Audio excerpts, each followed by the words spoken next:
Olá, começa agora mais um programa Na Livraria. E a nossa convidada de hoje é a psicóloga Vivian Verônica Buck. Ela faz parte da coletânea A Alma Brasileira, cujo autor é Walter Boechat.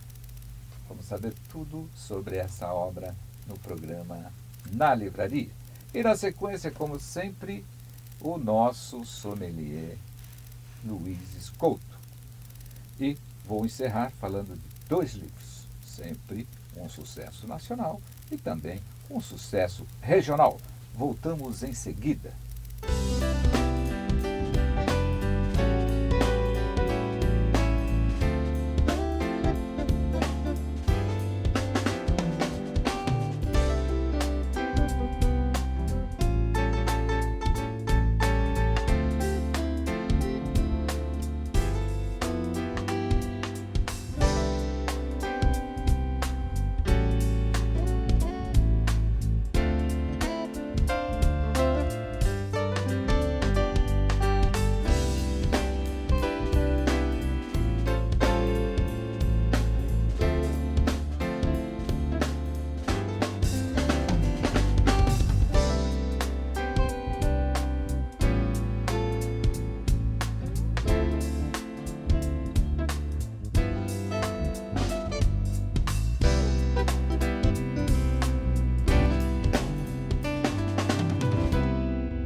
Estamos conversando com Vivian Verônica Buck. Seja bem-vinda ao nosso programa Na Livraria, Vivian. Muito obrigada, Milani. Obrigada pelo convite. É um prazer ter uma profissional da nossa capital. Você veio a Marília a trabalho e também falar sobre o livro Alma Brasileira. Fala um pouco desse livro, Vivian. Esse livro, ele é uma coletânea de trabalhos que foram apresentados há 15 dias atrás num congresso de psicologia junguiana promovido pela Associação Junguiana do Brasil, a AJB. A Associação Junguiana do Brasil é uma das 2 sociedades brasileiras ligadas ao Instituto Junguiano da Suíça e que seguem uma linha teórica baseada em Jung. Anualmente a gente se reúne e vários profissionais apresentam os seus trabalhos com vários enfoques, sempre do ponto de vista junguiano, né? E eu, pessoalmente, existem as pessoas que começaram o Instituto e, portanto, já são pessoas que já fizeram essa formação há muito tempo. Eu entrei para fazer essa formação, é importante que se diga que você, para fazer uma formação, você tem que ter uma faculdade de psicologia ou uma faculdade de medicina. Você tem que ter 2 anos de prática, a partir de prática clínica. E a partir disso, a pessoa vai procurar uma especialização, né? Uma formação que pode ser na psicanálise, que segue bem a linha teórica do Freud, e pode ser na linha teórica de Jung. Tem outras formações, tem outras linhas, tem outras abordagens teóricas. Então, no meu caso, eu estou fazendo a formação. Nós podemos escolher fazer essa formação 2 anos depois de formadas, desde que tenhamos, ou formados, desde que tenhamos já uma prática clínica, ou muitas de nós deixamos para fazer depois de bastante experiência, que é o meu caso. Entendi. Eu tenho mais 1 ano de formação e depois disso a gente apresenta um trabalho exatamente como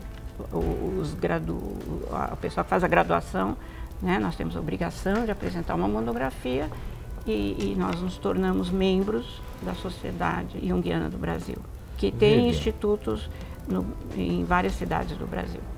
Eu percebo que esse sistema de coletânea é muito importante, principalmente para você abrir espaço para outros profissionais que às vezes não são escritores, mas começam através das coletâneas trabalhos maravilhosos. Eu considero esse trabalho uma coleção de profissionais. Isso vai incentivar outras pessoas. Portanto, você faz parte desse instituto. Sim, faço parte do instituto. E esse instituto ele divulga todos os trabalhos dos profissionais através de visitas, palestras. Nós temos um sistema de encontros, temos encontros mensais, encontros, enfim, tem todo um trabalho de divulgação, mas assim, necessariamente... Sempre focando a profissão de cada um. São todos, a maioria ali são psicólogos ou psiquiatras. O que acontece é que cada um tem um trabalho mais, por exemplo, tem pessoas que trabalham mais com drogadição. No meu caso, eu trabalho com adultos, com idosos, e no caso eu comecei esse trabalho e escrevi esse artigo porque foi uma coisa que me espantou muito. Em 20 anos de consultório, a primeira vez que entrou uma paciente negra e me procurou foi há 2 anos atrás. Eu percebi na sua história um encantamento, porque, como você disse, foi a primeira paciente negra e jovem. E conta um pouco dessa paciente que provocou em você um certo interesse em ajudá-la. É interessante você falar isso, você ter notado esse encantamento, porque o trabalho terapêutico, ele acontece na medida que existe essa espécie de encantamento com os pacientes, que não é uma relação de amizade, né? É uma relação específica, diferente de todas elas. Mas na medida em que o paciente nos toca dentro daquela situação de análise, o trabalho terapêutico, ele anda mais rápido, ele se desenvolve mais rápido. Eu precisaria, se você me der licença, de fazer uma ressalva que não foi colocada aqui. O organizador do livro, A Alma Brasileira, Luzes e Sombra, é o Dr. Walter Boechat. O Dr. Walter Boechat fez a formação na Suíça e ele é o fundador, com outros colegas, da Sociedade Junguiana Brasileira. É ele que fez toda... é o autor desse livro. Ele é o organizador. Ele que teve todo o trabalho de juntar os artigos, de fazer a seleção, ele e um grupo de pessoas. Ele passou a ser o diretor executivo da obra. Pode-se dizer assim, isso bom, mesmo. Eu percebi que você, nessa história que você contou, que é a sua primeira paciente negra e jovem, né? E provocou um certo encantamento e, ao mesmo tempo, um desafio. Conta um pouco desse desafio para você na profissão. Para te dizer a verdade, eu não posso dizer desafio. Me provocou, eu acho que mais uma indignação. Indignação. Porque essa moça chegou no consultório, primeiro que, como eu te disse, os pacientes, como é um termo comum hoje, afrodescendentes, eles têm muita dificuldade em acessar os consultórios, por N motivos, que não vem o caso nessa entrevista a gente conversar a respeito. E quando ela chegou, essa pessoa em especial, é uma moça que tem praticamente 100% de ancestralidade africana. E ela trouxe muito rapidamente o problema do racismo, né? O sofrimento pelo fato de, desde muito jovem, ela sofrer o que hoje nós chamamos de bullying na escola. E aquilo veio com uma carga emocional e com uma dor que não podia ter provocado em qualquer ser humano outra emoção que não fosse a indignação, né? E a primeira pergunta que eu me fiz quando ela trouxe o problema com a carga emocional que ela trouxe foi me perguntar se eu teria capacidade de atendê-la. Uma pergunta forte, né, para um profissional. Porque quando você está dentro de uma situação analítica e você percebe que aquela pessoa sente algo que você, em hipótese alguma, viveu né? Porque existem vários tipos de preconceito, mas o preconceito, o racismo é algo que eles não têm formas de disfarce, está na pele, né? E isso me fez perceber que eu mesma, enquanto uma mulher brasileira, filha de pai branca, né? Judia por acaso, porque a questão é que eu sou brasileira, criada numa sociedade elitizada, né? Até um certo momento da vida, cresci sem ter a mínima ideia, a mínima noção do que era isso. Porque se você cresce num mundo branco, você absolutamente não tem noção do que vivem essas pessoas. Em primeiro lugar, porque elas não frequentam a tua casa, né? Ou melhor, elas frequentam, mas elas não entram pela porta da frente. Assim era São Paulo há 40 anos atrás. Então, o fato dessa moça entrar no meu consultório me despertou para percepções que me fizeram pensar em questões novas. Nesse sentido, sim, foi um desafio, né? E no momento em que, como eu te disse, eu fiz essa pergunta a mim mesma, eu de fato não sabia, porque aquilo que eu vivi no consultório, junto dela naquele momento, olha, a gente atendendo pacientes, você se vê frente a todos os tipos de situações dolorosas, né? Mortes, separações, perda de emprego, enfim. Tudo que você pode imaginar. Mas nada para mim, na minha experiência profissional, foi igual ao que eu senti naquele momento. E eu senti também que eu precisava dizer isso a ela. Eu precisava dar a ela o direito de escolha. Então, o trabalho com essa moça me fez procurar caminhos novos de atendimento, começando por, intuitivamente, abrir a minha dúvida. Coisa que normalmente... Eu percebi na sua narrativa que com o envolvimento na história, a sua dedicação com essa paciente chegou ao ponto dela começar a atrasar nos compromissos, e isso fez com que você fosse conhecendo melhor, chegou até a família dela, não foi? Então, essa participação sua nesse livro, com certeza, vai, com poucas páginas, vai acrescentar muito nessa coletânea global, porque você realmente atingiu o seu objetivo e talvez o dela. A transformação dela nesse trabalho terapêutico, porque o trabalho terapêutico, ele envolve, nós sempre dizemos, engana-se quem pensa que só o paciente se transforma, as duas pessoas se transformam. E num caso desse, a transformação é inimaginável, né, para quem está do lado de cada poltrona, do analista. E você, nessa leitura, nós percebemos isso, que houve um envolvimento do profissional e do paciente. Sim, sempre guardadas os cuidados, né? Agora, você sabe, Milani, isso é um modo de todas as pessoas com quem eu convivo e que eu respeito como profissionais.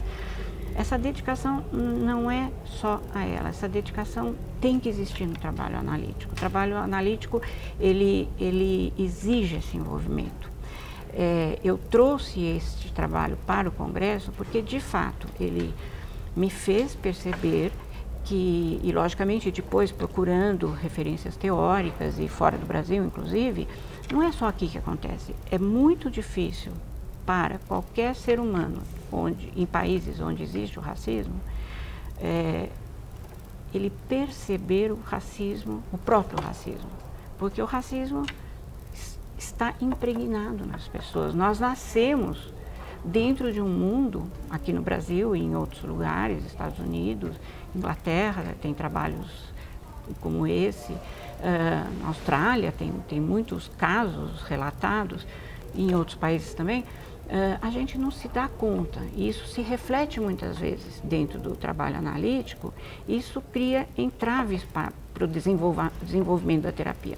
Então, o meu objetivo, quando eu escrevi esse artigo, foi conversar diretamente com os meus colegas, porque de fato a gente anda muito distraído em relação a isso. Tem todo um trabalho social, hoje em dia, uma conscientização, mas tem um lado que fica na inconsciência, inclusive dos terapeutas, né? E você sabe que quando a leitura é forte, ela consegue, no meu caso, houve uma retrospectiva que me levou à minha infância, né? E depois há um outro caso que vem ao encontro do que você disse. O primeiro deles, a minha infância. O meu amigo, que era negro, e todo mundo chamava ele de Pelé, mas ele era o meu melhor amigo. Eu chamava sempre ele de José, nem de Zé.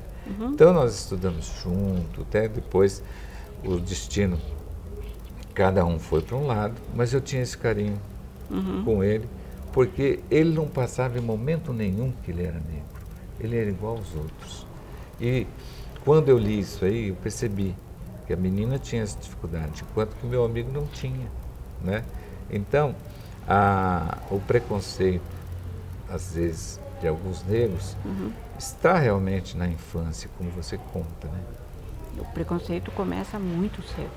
A sensação, a percepção do preconceito, por parte de quem vive o preconceito, começa muito cedo. Eu tenho uma conhecida que a filha tem esse cabelo assim, mas isso já faz 20 anos, hoje ela é uma advogada formada, mas a mãe dela sofria para esticar esse cabelo, na época não tinha os recursos que tem hoje, mas a dedicação da mãe, às vezes era comentado por todos, o carinho que ela tinha. Mas ao mesmo tempo, você como profissional estuda sobre isso, não seria esse preconceito vindo da mãe? Olha, seria um pouco, eu penso que as mães sofrem um bocado, né? Porque a criança, o primeiro contato da criança é sempre com a mãe, mas mesmo com pais participativos, a mãe, o primeiro contato do nenê é sempre com a mãe, né?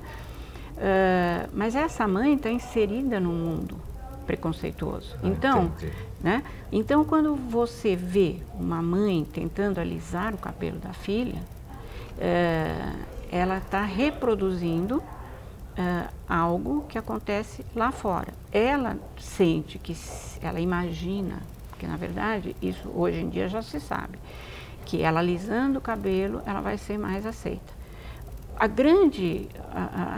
O grande benefício de todo esse movimento, e a consciência negra anualmente traz isso precisaria estar muito mais presente na nossa consciência, de brancos, negros, cafusos, o que seja, mestiços, de qualquer espécie, é que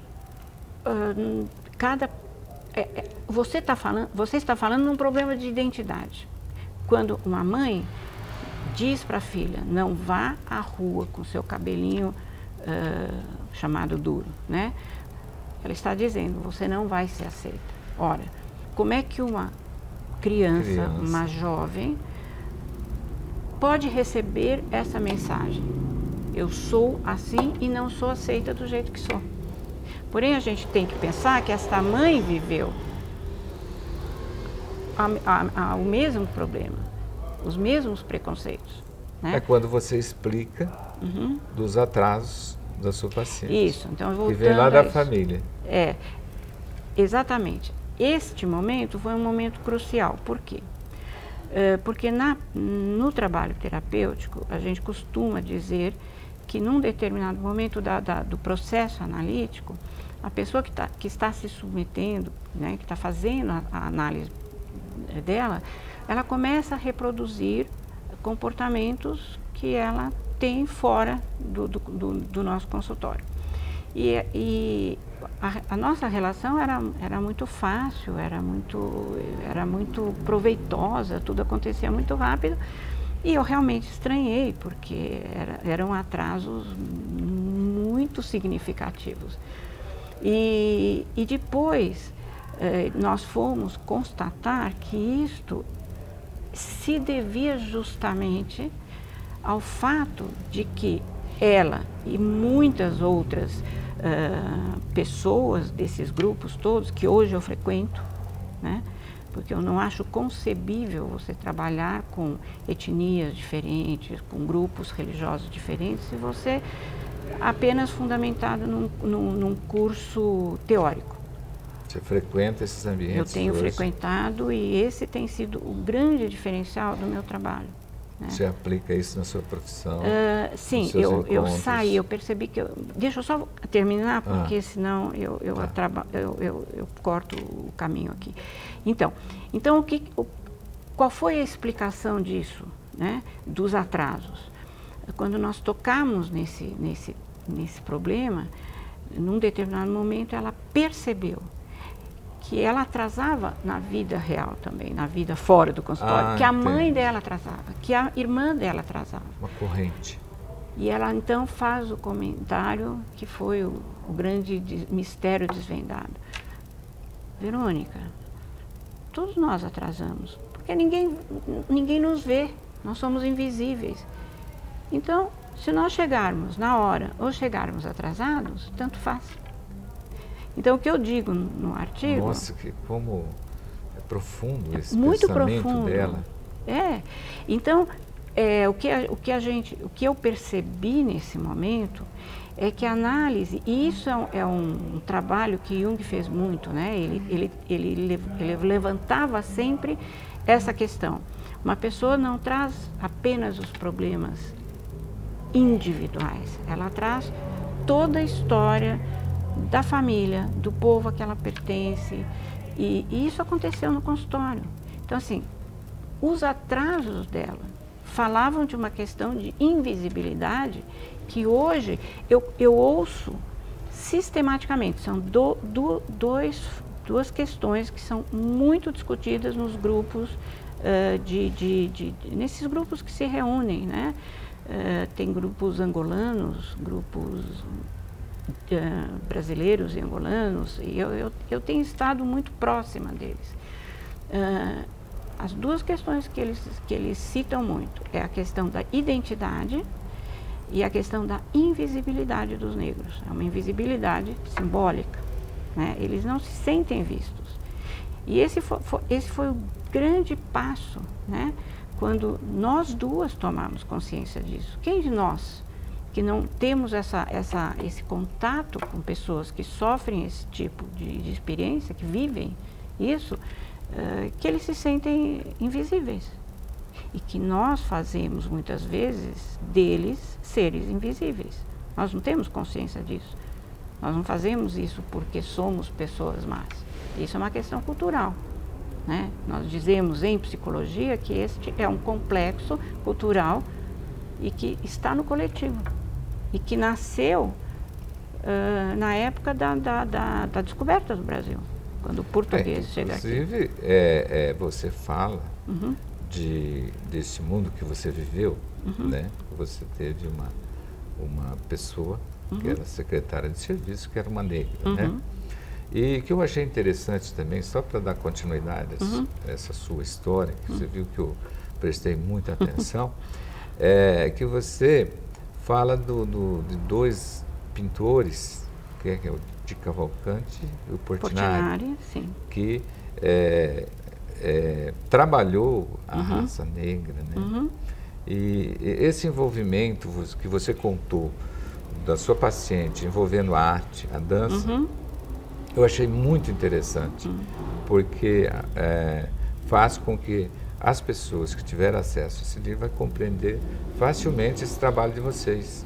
Tem duas coisas que eu gostaria de falar a respeito disso. Foi bem interessante você falar. A primeira é que quando eu fui procurar, eu apresentei esse trabalho o tempo inteiro projetando pinturas da arte brasileira, sempre. Não tinha só Portinari de Cavalcanti, tinha mais, mas quando você faz uma impressão, é impossível colocar tudo, né?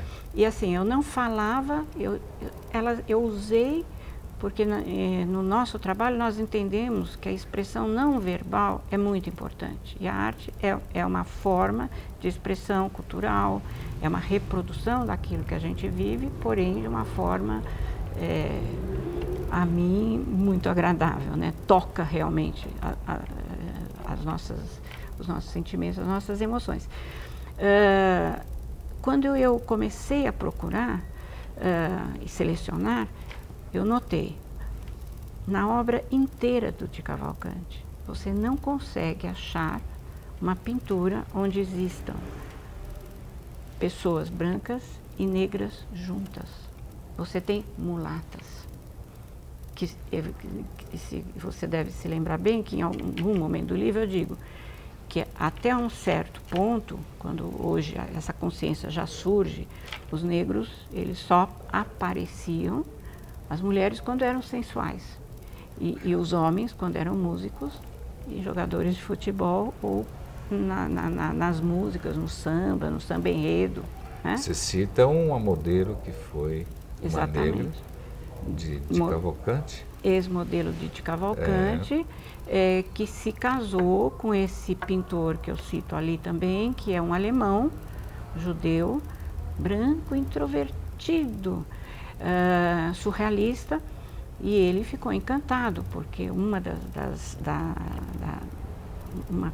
algo muito importante na teoria de Jung é essa questão dos opostos que precisam se conectar. Essa aproximação, né? A gente tem um dito popular, né? Os opostos se atraem. Na verdade, o nosso caminho de desenvolvimento, que na psicologia junguiana se chama caminho de individuação, é um constante conflito entre opostos. E então essa história desse pintor, né? E essa moça negra, ela extrovertida, ela sensual, ele branco, europeu, ela negra, brasileira, eles representam aquilo que nós almejamos enquanto cultura. Nós não podemos mais viver nesse mundo onde aqui no Brasil a gente... Né? Porque nós dizemos que aqui não tem racismo, mas o racismo é cruel, né? Como é cruel. E então é isso que eu tento. O meu trabalho hoje em dia fora do consultório eu digo que é o meu mito pessoal hoje, né? Que onde eu puder lançar uma semente das pessoas criarem consciência a respeito do sofrimento, né, que vivem essas pessoas, em que vivem essas pessoas, e que nós não podemos mais manter isso como está sendo mantido no dia a dia, né? Então é uma questão que vai se desenvolver muito devagar. Não sei se... E nós temos aí já no Brasil mesmo algumas celebridades que são verdadeiros mensageiros de como viver bem com a sociedade brasileira sendo negro. Eu sempre cito em algumas oportunidades, uma entrevista que eu vi do entrevistador falando com o Gilberto Gil. Sim. Perguntou: Gil, qual o maior público que você já se apresentou? A Nova York, 1,5 milhão de pessoas, uma grande quantidade de brasileiros, o Rock in Rio, e o povo brasileiro, de um modo geral, me aceitam com muita alegria. E aí o repórter perguntou: e o menor público, Gil? Aí ele disse: o menor público? Eu pego o meu violão, eu tenho um jardim na minha casa, fico ali recordando. Então você vê o valor que ele tem da pessoa e da arte dele, né? E aí estende esses valores também, que nós temos o Pelé, nós temos agora o Joaquim Barbosa, né? São celebridades algumas que nós estamos citando. Então eu acho que a raça negra está de parabéns com determinadas acontecimentos, né, no país, onde mostra que são talentosos. Sim, eu acho que a gente eu fico muito feliz, mas se a gente pensar, eu vou te fazer uma provocação. Eu não sei quantos juízes, uma falha minha, né, são ali no Superior Tribunal. Quantos negros? Então, é para isso. Então, assim, não tem dúvidas que o Joaquim Barbosa é uma figura importantíssima na medida em que ele conseguiu algo que até hoje, porque os negros são, a grande dificuldade deles é que eles não têm as mesmas oportunidades, né? Porque existe, pelo fato do desenvolvimento do país ter sido como foi, quando houve a abolição da escravatura, o que provocou a abolição da escravatura foi uma questão econômica. Os senhores de engenho, os donos das fazendas, eles não tinham dinheiro mais para alimentar aquelas pessoas, vivia-se uma crise, né? Então o que eles fizeram? Foi declarada a abolição da escravatura e eles colocaram os escravos na rua. Os homens saíram e as mulheres ficaram dentro de casa. E assim permanecem até hoje. As tias dessa moça continuam até hoje trabalhando ou ligadas às casas onde os avós, as avós, ou enfim, os familiares foram escravos. Os homens saíram. Porém, esses homens saíram tendo que competir com brasileiros que iam estudar na França, né? Então a diferença começa aí, e esse atraso nunca foi tirado, né? Então, se você pega uma pessoa como Joaquim Barbosa, eu não li, não conheço a história de vida dele, mas ele perante ao povo brasileiro, ele é uma exceção, e o que a gente quer é que que todas as pessoas tenham as oportunidades iguais desde o berço, né? E esse atraso é que, enfim, a gente sente que vai criar aquilo que a gente vê, porque o preconceito, ele hoje ele é muito complexo.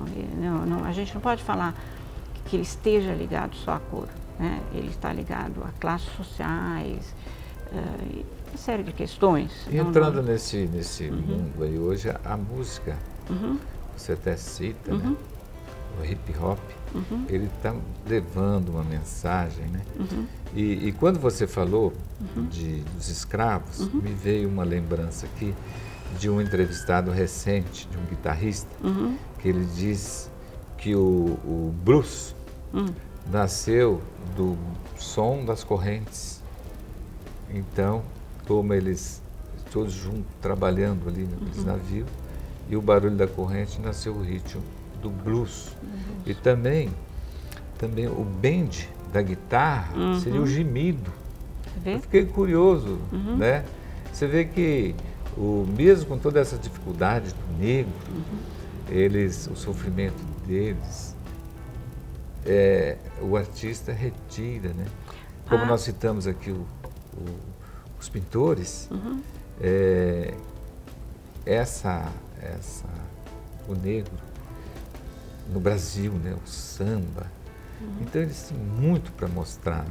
Eu acho que um trabalho como o seu, né, que isso aqui, eu fiquei encantado com o seu trabalho. Obrigada. Tanto é que o seu tempo aí tão, né, contadinho, mas tivemos a felicidade de tê-la aqui, na qual eu quero agradecer a sua presença, foi muito importante para o nosso programa. Imagina, eu que agradeço a oportunidade. Na livraria, né? E eu realmente fico muito feliz com a sua presença aqui na nossa cidade. Eu agradeço e espero que mais pessoas possam ler e que essa sementinha possa estar plantada aí mais e mais, e que a gente não tenha que ter no futuro um dia da consciência negra, né? A alma é uma só. A alma é uma só. E nós somos distribuidores da editora Vozes. Ah, que bom. Com certeza, em breve nós estaremos recebendo esse livro e nós vamos divulgar com o maior carinho. Fico bastante contente, o livro está muito bem escrito, com muito cuidado. O Dr. Walter Boechat trabalhou muito e o resultado, sem dúvida, vale a pena de ser lido. Agradeço a sua presença. Muito obrigada. Conversamos com a psicóloga Vivian Verônica, vinda de São Paulo, e visita a nossa cidade e nos presenteou com um livro que em breve estará no mercado através da Livraria Milani e todas as livrarias do Brasil.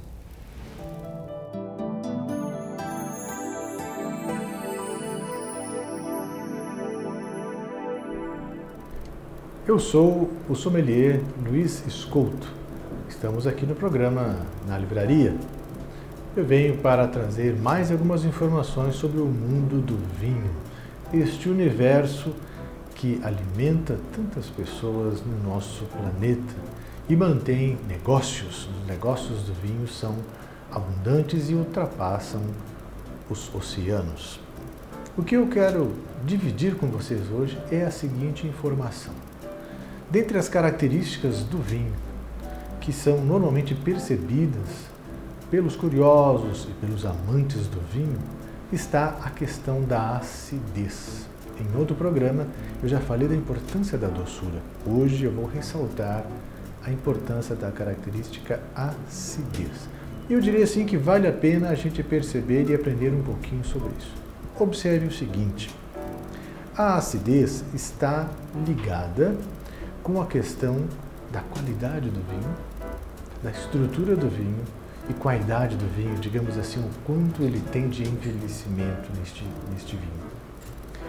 E como é que nós, curiosos e amantes do vinho, podemos perceber?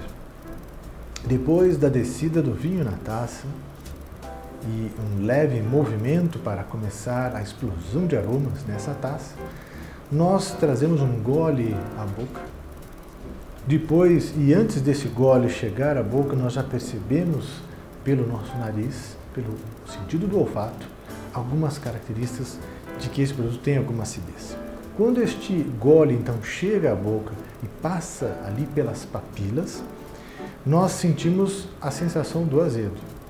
Então vamos limpar a área. É comum nós percebermos a sensação do azedo.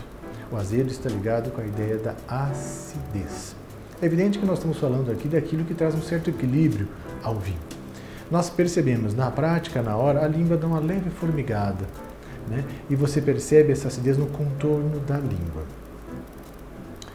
O olfato é quem detecta e depois a nossa língua percebe com um aumento de saliva. Você percebe que o gole pode ser pequeno, mas essa saliva ela fica abundante na boca, né? O que favorece a diminuição da sensação desse azedo na língua. Poderíamos dizer também que a alta acidez nos vinhos varia de acordo com dois elementos importantes. A cepa de micro-organismo e a geografia.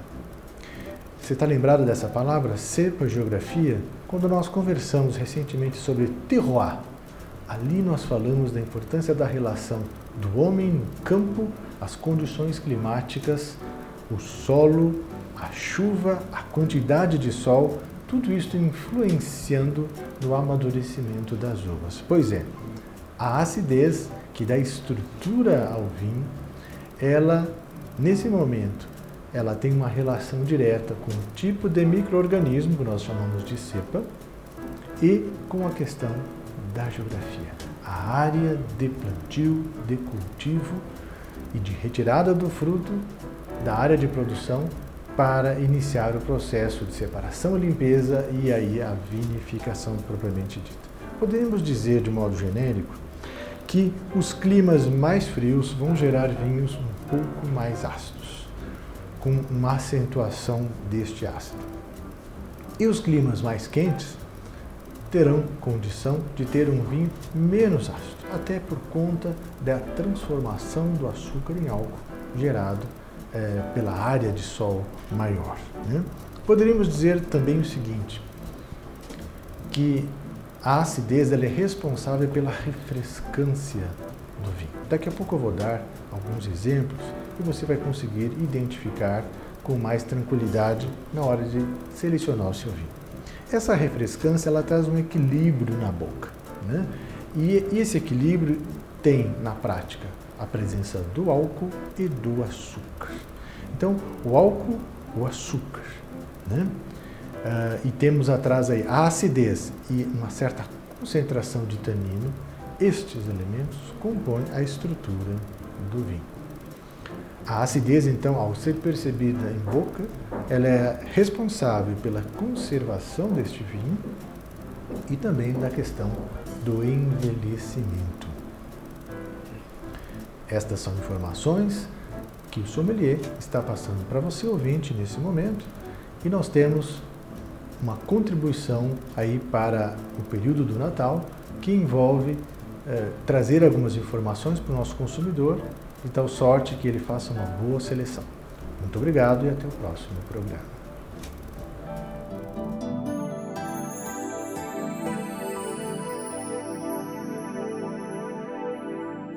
Que bom ouvir mais uma vez o nosso sommelier, com toda a sua precisão, seu conhecimento, falando do vinho. É uma data oportuna, porque o Natal e Ano Novo se aproximam. Mas vamos falar da nossa entrevistada. Que questão delicada, que é a questão racial.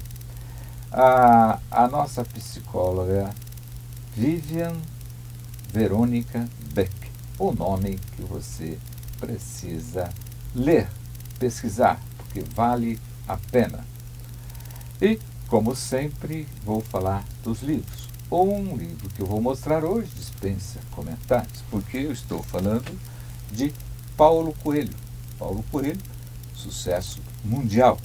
Todas as edições anteriores, todos os títulos você encontra na livraria e todas as livrarias do mundo. E é um prazer imenso falar de Tadeu Martins. Realidade ou Quimera? Esse livro encontra-se esgotado. É razão da dedicação desse autor com a sua obra. Vem aí a segunda edição. Realidade ou Quimera? Tadeu Martins. Termina agora mais um programa na livraria. Um programa realmente muito interessante. Conto com vocês na próxima semana.